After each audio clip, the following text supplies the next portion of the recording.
নমস্কার বন্ধুরা, দীপালিস কিচেনে আপনাদের সকলকে স্বাগত জানাচ্ছি। চলে এসেছি খুবই সুস্বাদু ও ঝটপট তৈরি হয়ে যায় এমন একটি রেসিপি নিয়ে। তো আজকে আমি এক বাটি সুজি দিয়ে এমন সুন্দর একটি রেসিপি আপনাদের সাথে শেয়ার করেছি, যেটি আপনারা একবার বানালে কিন্তু রোজ বানাবেন। তো পুরো ভিডিওটি দেখার অনুরোধ করছি, আশা করছি ভিডিওটি আপনাদের ভালো লাগবে। তো রেসিপিটি বানাবো, তার জন্য একটি ছোট বাটির এক বাটি সুজি একটি বড় সাইজের মিক্সিং জারের মধ্যে ঢেলে নিলাম। এবার আমি এখানে 2 টেবিল চামচ চিনি দিয়েছি।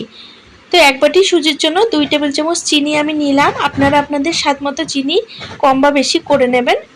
এখানে আমি স্বাদ মতো লবণ দিয়ে দিচ্ছি, আর এক বাটি সুজির জন্য এক বাটি টক দই দিয়ে দিচ্ছি। যেহেতু টক দইয়ের পরিমাণটা সুজির পরিমাণের মতোই দিয়েছি, তার জন্য চিনির পরিমাণটা একটু বেশি দিলাম। তবে এই রেসিপিটা একটু চিনি কম হলে খেতে বেশি ভালো লাগে।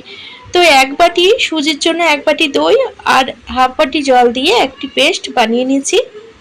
দেখতে পাচ্ছেন স্মুথ পেস্ট তৈরি করে নিয়েছি। এবার এই পেস্টটি একটি পাত্রে ঢেলে নিলাম। এই রেসিপিটি আপনারা সকালের ব্রেকফাস্টে কিংবা বিকেলের টিফিনে খুবই অনায়াসে বানিয়ে নিতে পারেন। তো মিক্সির জারটা ধুয়ে অল্প একটু জল এর মধ্যে দিয়ে দিলাম। এবার একটি চামচ বা স্প্যাচুলার সাহায্যে মিশ্রণটি খুব ভালোভাবে মিক্সড করে নিতে হবে। তো বন্ধুরা, এই এক বাটি সুজি দিয়ে কিন্তু পুরো পরিবারের জন্য এই সুস্বাদু নাস্তাটি তৈরি করে ফেলতে পারবেন। এটি ভীষণ স্বাস্থ্যকর একটি রেসিপি। তো এই ব্যাটারের মধ্যে আমি 1 চামচ গোটা জিরে আর 1 টেবিল চামচ সাদা তেল দিয়ে দিলাম। এবার এই মিশ্রণটা আবারও ভালোভাবে মিশিয়ে নেব। তো বন্ধুরা, এই রেসিপিটি আপনাদের যদি ভালো লাগে অবশ্যই একটি লাইক করে দেওয়ার অনুরোধ করছি, কারণ আপনাদের একটি লাইক কিন্তু আমাকে আগামী দিনে ভিডিও বানানোর জন্য অনেক মোটিভেট করে। তো এখানে মিশ্রণ ভালোভাবে মিশিয়ে নিয়েছি। এবার এখানে হাফ টেবিল চামচ মতো বেকিং পাউডার দিয়ে দিচ্ছি। তো বেকিং পাউডার দিয়ে সমস্ত উপকরণ বা ব্যাটারটা খুবই ভালোভাবে মিশিয়ে নিতে হবে। বন্ধুরা, এই রান্নার ভিডিওটি আপনাদের যদি ভালো লাগে অবশ্যই আমার সাথে থাকবেন, আর আমার সাথে থাকার জন্য চ্যানেল সাবস্ক্রাইব করে বেল নোটিফিকেশনটা অবশ্যই অন করে রাখবেন। তাতে আমি আগামী দিনে যখনই নতুন ভিডিওর আপলোড দেব তার নোটিফিকেশন আপনারা সবার আগে পেয়ে যাবেন, আর ভিডিওগুলো কিন্তু সবার আগে দেখতে পাবেন। তো ব্যাটার খুব ভালোভাবে ফেটিয়ে নিয়েছি। এবার একটি কাঁধা উঁচু থালা নিয়েছি। এবার থালার মধ্যে 1 টেবিল চামচ তেল দিলাম।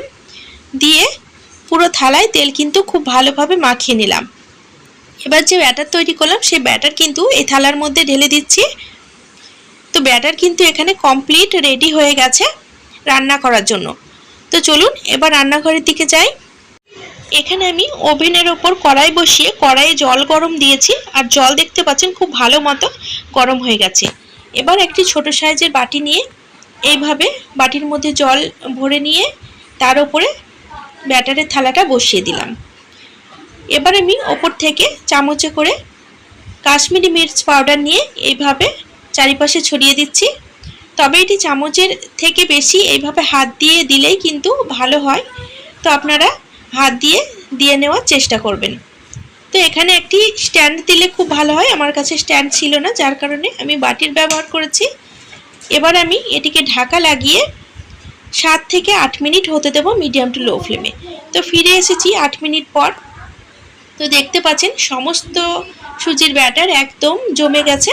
এবার আমি এটিকে তুলে নিচ্ছি। এবার ঠান্ডা হওয়ার জন্য রেখে দেব। তো এখানে সম্পূর্ণটা ঠান্ডা হয়ে গেছে। এবার আমি একটি চাকুর সাহায্যে পিস পিস করে কেটে নেব। আমি আমার পছন্দ মতো শেপে কেটেছি, আপনারা আপনাদের পছন্দ মতো শেপে কেটে নেবেন। তো এখানে আমি ত্রিকোণ আকৃতির শেপে কেটে নিয়েছি। এই শেপে কোনো নাস্তা কেটে নিলে বাচ্চারা কিন্তু ভীষণ পছন্দ করে। এবার একটি স্প্যাচুলার সাহায্যে চারিপাশটা এভাবে একটু ছাড়িয়ে নিচ্ছি। এবার এগুলোকে তুলে নেব।